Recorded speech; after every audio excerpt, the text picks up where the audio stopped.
C. Joseph Vijay எனும் நான்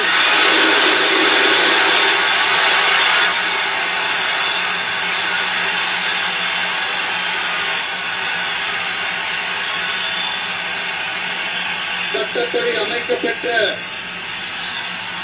இந்திய அரசியல் அமைப்பின்பால்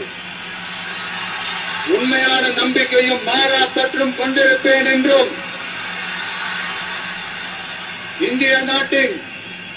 ஒப்பில்லாத முழு முதல் ஆட்சியையும் ஒருமையையும் நிலை நிறுத்துவேன் என்றும் தமிழ்நாட்டு அரசின் முதலமைச்சராக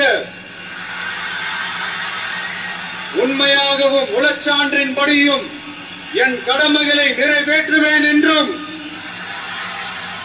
அரசியல் அமைப்பிற்கும் சட்டத்திற்கும் இணங்க அச்சமும் ஒருதலை சார்பும் இன்றி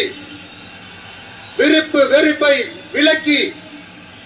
பலதரப்பட்ட மக்கள் அனைவருக்கும்